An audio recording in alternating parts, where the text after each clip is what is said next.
de pão o homem viverá, mas de toda palavra que procede da boca de Deus. Aleluia, aleluia. O Senhor esteja convosco. Ele está no meio de nós. Proclamação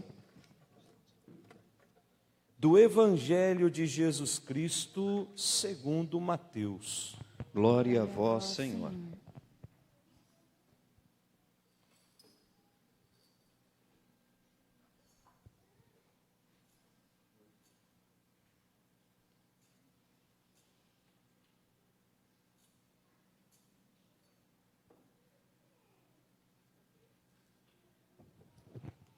Naquele tempo, vendo Jesus as multidões, compadeceu-se delas, porque estavam cansadas e abatidas, como ovelhas que não têm pastor. Então disse a seus discípulos: a messe é grande, mas os trabalhadores são poucos. Pedi, pois, ao dono da messe que envie trabalhadores para a sua colheita. Jesus chamou os 12 discípulos e deu-lhes poder para expulsar os espíritos maus e para curar todo tipo de doença e enfermidade. Estes são o nome dos 12 apóstolos. Primeiro, Simão, chamado Pedro, e André, seu irmão. Tiago, filho de Zebedeu, e seu irmão João. Felipe e Bartolomeu, Tomé e Mateus, o cobrador de impostos, Tiago, filho de Alfeu, e Tadeu. Simão, o zelota, e Judas Iscariotes, que foi o traidor de Jesus. Jesus enviou estes 12 com as seguintes recomendações: não deveis ir aonde moram os pagãos, nem entrar na cidade dos samaritanos. Ide antes as ovelhas perdidas da casa de Israel. Em vosso caminho anunciai: o reino dos céus está próximo. Curai os doentes, ressuscitai os mortos. Purificai os leprosos, expulsai os demônios. De graça recebestes, de graça deveis dar. Palavra da salvação. Glória a vós, Senhor. Que as palavras do Santo Evangelho perdoem os nossos pecados. Amém.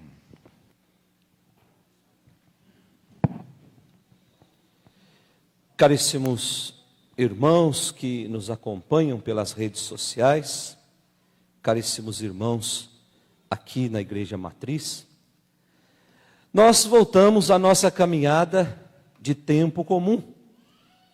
Ao longo desses 2 últimos meses, praticamente, vivíamos o tempo da Páscoa. E agora a igreja vai voltando ao tempo comum. É do conhecimento nosso que, ao longo de todo o ano, a igreja nos apresenta 34 domingos com esse título: Domingo do Tempo Comum. E a cor que predomina nessa liturgia do tempo comum é a cor verde. Verde, a igreja nos ensina que é a cor da esperança. Portanto, é tempo de caminhar na esperança. Ainda mais nesses tempos sombrios em que nós estamos vivendo. É tempo de alimentar o nosso coração com a esperança. Mas o verde também simboliza algo que ainda não está totalmente maduro. Assim somos nós por esse mundo. A nossa intimidade com Deus não está totalmente madura, porque o dia que estiver totalmente madura, aqui nessa terra já não é lugar mais para nós. Aí é hora de voltar lá para a casa do Pai. É hora de voltar lá para a nossa casa definitiva. Portanto, ao longo desse ano, nesses 34 domingos, a cada domingo a palavra de Deus vai nos convidar a refletirmos sobre algo. E quando chegar no 34º domingo do tempo comum, a gente olha para trás, todo o ano litúrgico que nós vivemos, e aí nós vamos proclamar para o mundo inteiro que Cristo é Rei. É a solenidade que encerra o tempo comum. Dizer para o mundo que Cristo é o Rei da minha vida, que Cristo é o Rei da minha família, é o Rei da minha pátria, é o Rei do meu coração. E aí a gente começa de novo, outro tempo que se chama tempo do advento. E assim nós vamos caminhando. Portanto, nesse final de semana, a palavra de Deus vem nos convidar que Deus caminha conosco ao longo da história. E a sua vontade de nos oferecer a salvação, ela é imensa. E nós vamos perceber isso nessas 3 leituras que nós acabamos de ouvir. Primeira leitura, tirada lá do livro do Êxodo, o capítulo 19. E a cena dessa primeira leitura se passa lá no Monte Sinai, em frente a uma montanha onde Moisés sobe ao encontro de Deus. E nessa montanha, Deus propõe com Moisés uma aliança, propõe uma aliança com a casa de Jacó. Portanto, nós podemos perceber que a iniciativa, ela é do próprio Deus. É Deus que oferece por primeiro a sua proposta. Não é o homem que precisa correr atrás de Deus. E aí nós vamos entendendo isso com a encarnação de Jesus, um Deus que não se cansa de correr atrás do homem. Um Deus que oferece a salvação a todo instante. Agora, como é que eu abraço essa proposta de salvação?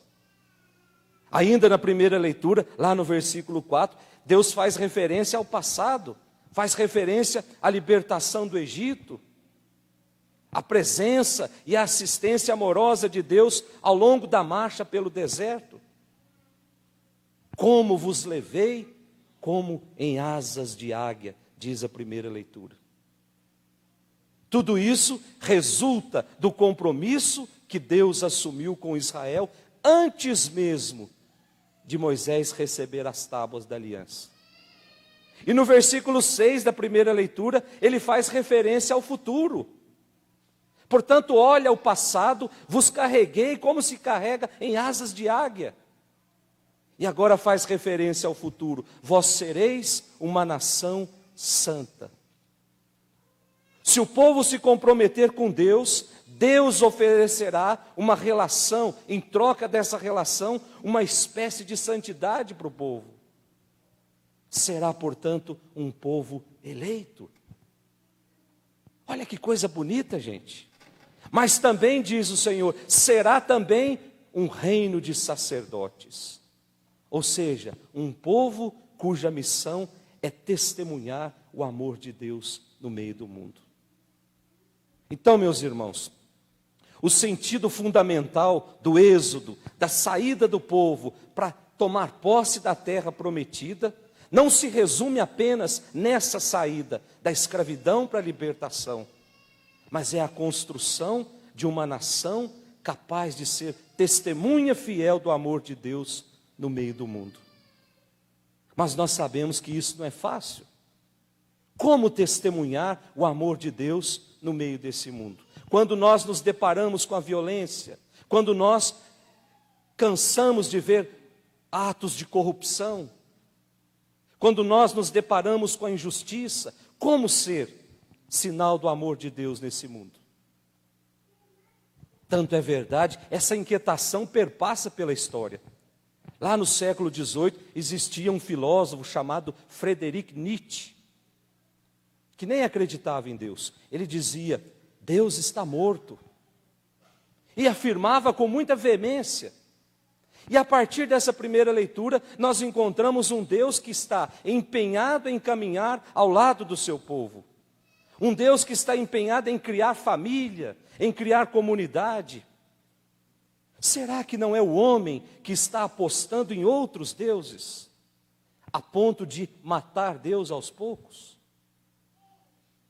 Será que não é o homem que resolveu fazer caminhos, trilhar caminhos do seu jeito, prescindindo da vontade de Deus? E aí nós vamos matando Deus aos poucos. Nesse sentido, ele tem razão. Esse filósofo tem razão. Deus está morto no coração de muitos irmãos nossos. Deus está morto dentro de muitas casas. Se não está morto, está lá apodrecendo.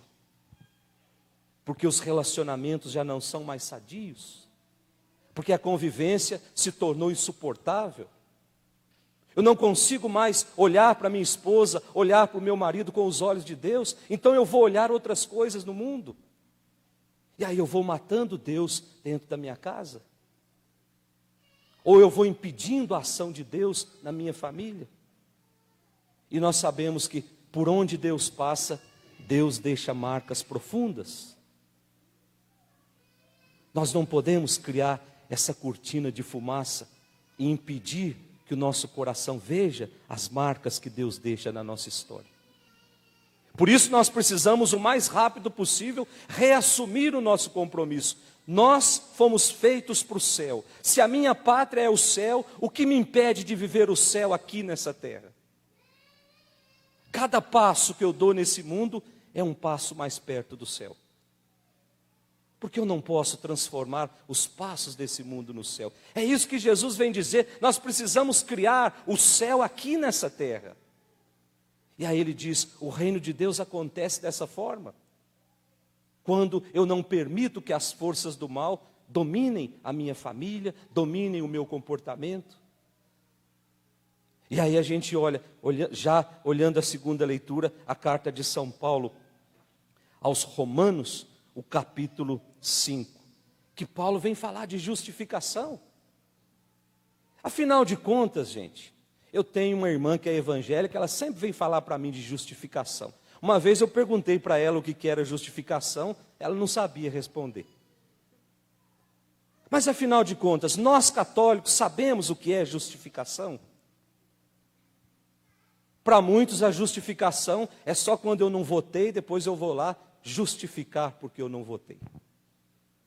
Se não, pago uma multa. Mas na perspectiva da Sagrada Escritura, o que é justificação? Se não receber de forma totalmente gratuita uma salvação que nós não merecemos. É isso que São Paulo está dizendo. Deus quer nos salvar mesmo que a gente não mereça ser salvo. Nós podemos dizer, isso é justificação. Então Paulo, nessa segunda leitura, ele nos convida a descobrir o quanto Deus nos ama. O amor de Deus pelos homens é tão grande que Paulo fica espantado, que Paulo fica perplexo, que Paulo fica surpreendido. Lá em Minas a gente dizia que Paulo fica abismado com o tamanho do amor de Deus para com cada um. Então, para Paulo, a história da salvação é uma extraordinária e incrível história de amor. De um Deus que nos ama gratuitamente.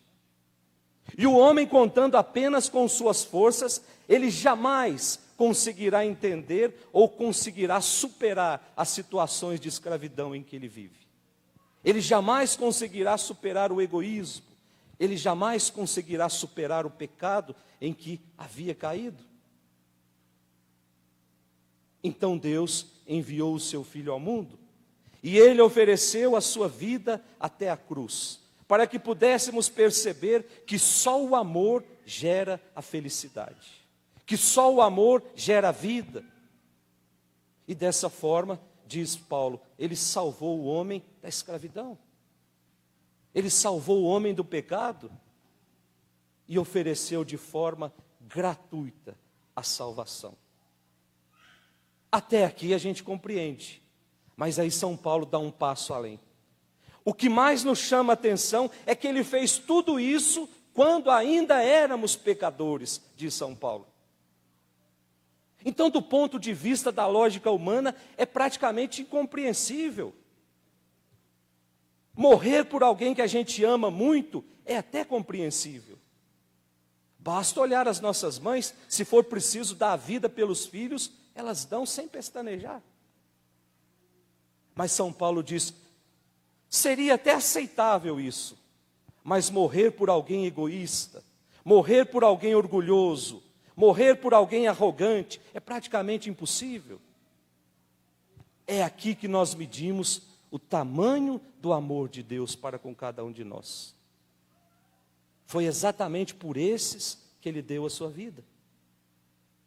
Por aqueles que não tinham mais jeito. Uma vez, eu estava andando lá em Minas, passando lá em Belo Horizonte, perto de uma igreja que nem era católica. E estava lá na porta uma placa dizendo assim, proibido a entrada de pessoas santas. Eu achei interessante, e eu até quis copiar e fazer aqui. Proibida a entrada de pessoas santas. Nós buscamos a Eucaristia porque nós reconhecemos que lá no nosso coração ainda tem alguma mancha que me impede de ser totalmente de Deus. Por isso eu alimento o meu corpo com a Eucaristia. Por isso eu alimento a minha alma com a Eucaristia. E aí Paulo termina dizendo, se Deus nos amou dessa forma, quando nós não valíamos nada, quando éramos pecadores, quanto mais agora que nós já somos reconciliados com Ele. É um amor que nada nem ninguém consegue apagar. Portanto, fica muito claro essa segunda leitura, que nós não merecemos o amor que Deus dispensa para com cada um de nós. Eu dizia domingo passado, quantas vezes na nossa vida Deus já podia ter desistido de nós? Quantas vezes na calada da noite eu me motivei para o pecado? Quantas vezes nos olhares indecorosos eu me motivei para o pecado? Quantas vezes que eu imaginei que ninguém estivesse vendo, eu me motivei para o pecado. Portanto, nessas vezes, Deus já podia ter desistido de nós. E não desistiu por quê? Porque Ele sabe que dentro do nosso coração bate o desejo de ser melhor. É por isso que Ele não cansa de vir ao nosso encontro. E por fim nós olhamos o Evangelho de hoje, o Evangelho de São Mateus, o capítulo 9. O Evangelho nos apresenta o envio dessa comunidade de discípulos. Jesus escolhe a sua equipe de trabalho. Jesus escolhe o seu time e imediatamente os envia em missão. Dizendo o seguinte, a messe é muito grande e tem poucos operários. Portanto, a missão ela é urgente. E a missão desses 12 é confiada por Jesus, que deu a esses 12 o poder de expulsar espíritos impuros, de curar doenças. Os enviados de Jesus têm esse poder de curar enfermidades, de libertar o homem do pecado. Discípulo de Jesus deve lutar contra tudo aquilo que ameaça a vida humana. E aí Jesus faz um apelo para que vivam a gratuidade. Não espere dividendos da missão. De graça recebestes, portanto, deem de graça. E aí a gente olha os nossos televisores na madrugada. De graça ali não tem nada, gente. É cada um vendendo coisas, como que vendendo algo que pudesse completar a minha fé. É uma pedição de dinheiro a noite inteira. E isso muitas vezes nós também bebemos disso. Nós não vivemos mais a gratuidade dos dons que Deus nos deu. Portanto, é preciso tomar posse dessa certeza. Ele me ama com um amor incondicional. Não importa a minha situação. Deus me ama do jeito que eu sou. Mas para que esse amor possa ser eficaz, eu preciso me comprometer com Ele. Eu preciso viver a gratuidade na minha vida. Eu preciso ser um homem e uma mulher. Eu preciso ser uma família mais de Deus, menos do mundo. Peçamos nessa Eucaristia, meus irmãos, que a nossa vida possa ser uma oferta agradável a Deus. Que o nosso comportamento possa arrastar uma multidão de pessoas para o céu. E que o Espírito Santo, essa luz que vem do alto, nos explique todas essas palavras. Em nome do Pai, do Filho e do Espírito Santo. Amém.